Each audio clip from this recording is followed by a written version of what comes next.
quem não me conhece, meu nome é Fábio, sou coordenador do grupo de oração Jesus Te Ama, participo da comunidade da Paróquia Santa Terezinha há mais de 20 anos. Hoje era para estar aqui um sacerdote, um padre, né, mas ele teve que viajar e não pôde estar aqui para fazer essa pregação. Mas aí o Senhor escolheu outro sacerdote, um sacerdote do lar, um pai de família, né? Um servo do Senhor, que aqui está, sou eu, né? Eu tenho uma esposa que me acompanha, que é a Ivonete, tenho meus filhos que estavam aqui na frente, na coreografia, o Júnior, o Fábio Júnior, a Yasmin e o Ricardo, que está aí brincando com o bonequinho do Hulk, né? Então, sou esse sacerdote do lar, sou esse pai, né? Escolhi, né, nesse sacramento, que é o sacramento do matrimônio, servir a Deus, né, no sacramento do matrimônio, conduzir os meus filhos a Deus no sacramento do matrimônio. Disse sim ao Senhor no sacramento do matrimônio. E hoje nós vamos falar do tema: serás inteiramente do Senhor teu Deus. Para falar desse tema, eu peguei lá nos dons do Espírito Santo, nos 7 dons do Espírito Santo. O último dom do Espírito Santo é o temor de Deus. Temor de Deus. E aí, quando a gente fala temor de Deus, né, a gente imagina ter medo de Deus. Nós temos que ter medo de Deus. E esse dom, existe 3 temores diferentes: o temor humano, né? O temor filial, o temor paterno, né? O temor humano é quando a gente tem medo de ser assaltado, tem medo de ser atacado por algum animal, tem medo de atravessar a rua, né, para não ser atropelado. É o temor humano, é aquele temor que nos protege, né, da gente não cometer alguma coisa, né, perigosa. Esse é o temor humano. O temor, o medo. Eu até tenho um animal lá no meu quintal que me traz esse temor, né? Ele é uma galinha. Essa galinha foi jogada lá na rua para fizeram um trabalho de macumba lá e jogaram essa galinha viva, né? Algumas galinhas eles fazem um trabalho e a galinha morre. Essa ela veio parar no meu quintal e ali eu acolhi ela, né? Coloquei o nome dela de Mafalda, né? Acolhi ela, o cachorro se deu bem com ela também, os dois fizeram amizade, ficaram juntos. Só que quando eu abri o portão para sair com o carro, a Mafalda saía para fora para comer. Só que ela corria risco de ser atropelada, tudo, e eu tentava colocá-la para dentro, mas ela é bem teimosa.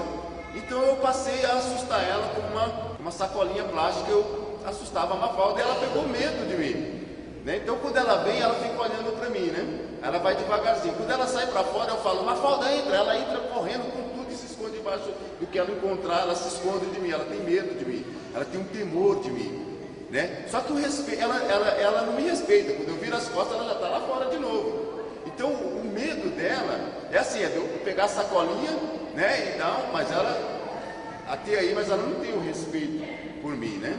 Então esse é o temor do medo. Ela só tem medo, né, mas não tem respeito algum, né? Então, e a gente tem aquele temor filial. Aquele temor filial é aquele temor de amor, né? Qual que é o temor de amor? O temor de amor é quando você ama tanto aquela pessoa, que você não vai fazer certas coisas porque você a ama, você não quer magoar aquela pessoa. Você não quer ver aquela pessoa magoada, você não quer entristecer aquela pessoa. Então, você não faz algumas coisas: não vou para tal lugar com você, porque isso não vai agradar ao meu pai ou à minha mãe, não é? Então, é por você amar, você não vai.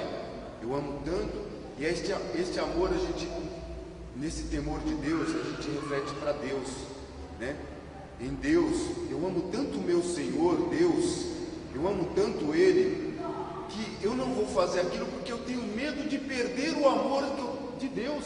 de magoar, de atingir Deus. É este temor. É este o temor que a gente fala, que o temor de Deus é o temor filial, o temor de amor, o temor de não perder, como o casal, aquele casal que a pessoa, eles se amam tanto que eu não vou trair, não vou fazer nada que desagrade aquela pessoa, porque eu amo tanto que eu não quero magoar aquela pessoa. E é este temor de magoar, de machucar, que é este temor de Deus, que é este dom do Espírito Santo, é um dom que o Espírito Santo nos dá, é o temor de Deus, é o temor de Deus, né?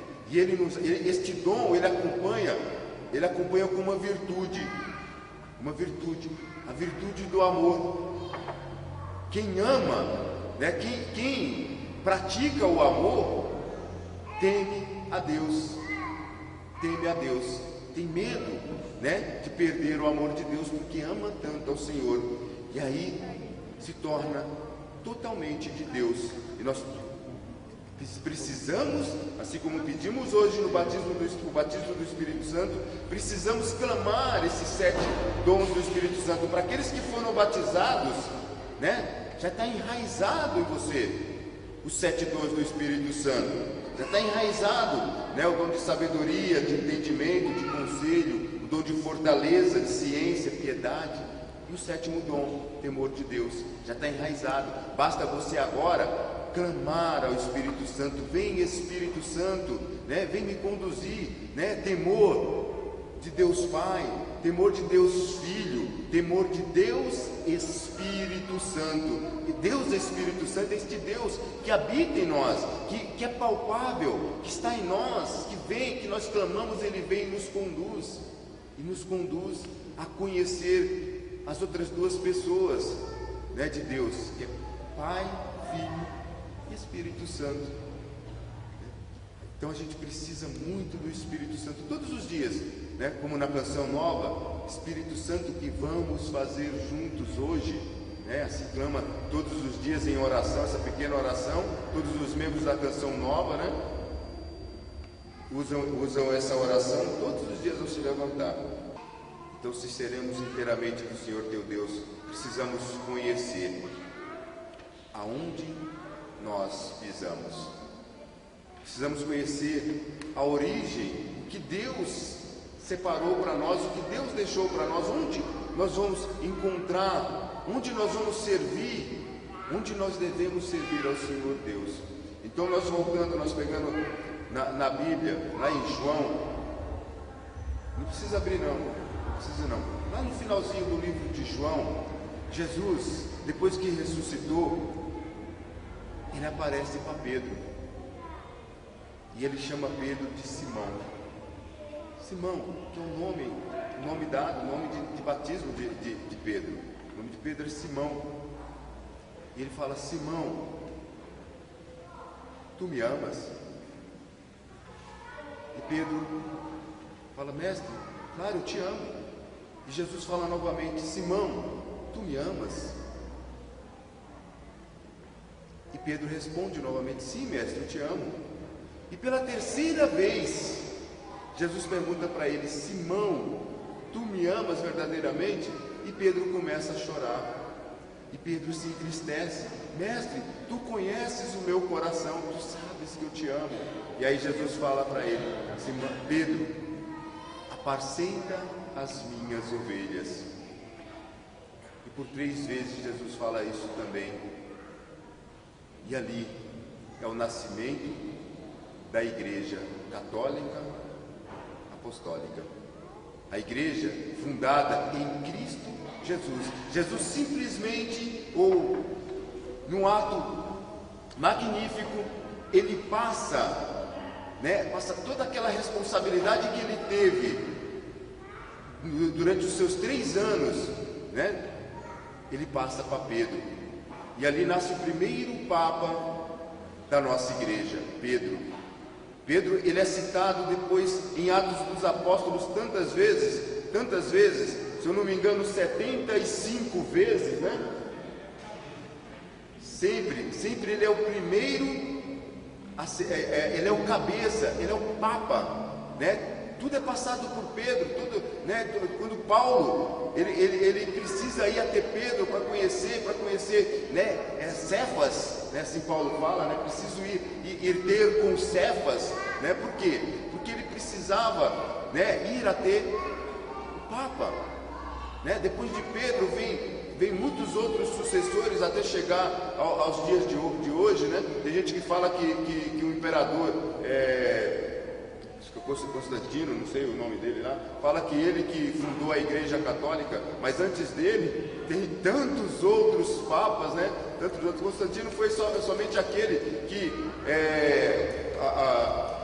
o Império Romano estava em declínio e a esposa dele se converteu ao cristianismo, e Constantino também lá, já em queda, né? Já em queda, ele precisou, né, trazer a igreja católica, trazer a igreja cristã para ser igreja oficial de Roma, mas Roma foi uma conquista de Pedro e de Paulo. Paulo para chegar a Roma, Paulo foi chicoteado, açoitado por 5 vezes. Jesus não foi açoitado, morto, né, lá crucificado, né, com aquele chicote com osso na ponta, pedacinhos de ferro, né, chicoteado, né, e depois crucificado. Paulo, né? Paulo foi chicoteado uma vez, 50 chibatadas naquela, 2 vezes, 3 vezes. Sabe o que Paulo fazia? Cada vez que ele levava 50 chicotadas daquela, ele saía em carne viva nas costas, as costas dele e o peito ficava em carne viva, carne mesmo, né? Tinha gente que falava, tá morto, né? Uma vez ele foi apedrejado, ele falava, por 5 vezes chicoteado, né? Chicoteado para negar Jesus, para negar Cristo. E ele, terminaram de chicotear ele foi lá e voltou a pregar novamente, voltou a pregar, né? E ele foi apedrejado e dado como morto e jogado de uma cidade para fora dessa cidade, dado como morto. Os discípulos encontraram ele morto, oraram por ele e ele voltou à vida, né? Foi dado como morto mesmo. Para ir para Roma, para chegar a Roma, Paulo precisou passar por tantas, né? E ele foi para Jerusalém. Lá em Jerusalém ele raspou a cabeça, né? Tirou o cabelo para purificação como judeu que ele era, foi para o templo, e lá no templo conheceram ele, pegaram ele, bateram nele e iam linchar Paulo, né, em praça pública. Soldados romanos vendo isso perguntaram, o que vocês vão fazer com ele? Porque ele é um blasfemador, ele prega essa falsa doutrina que é o cristianismo, fala desse falso Jesus, né? E aí, querendo pelejar ele, levaram ele até o governador. Paulo, chegando até o governador, Paulo contou da sua conversão, de como aconteceu a sua conversão para o governador, né?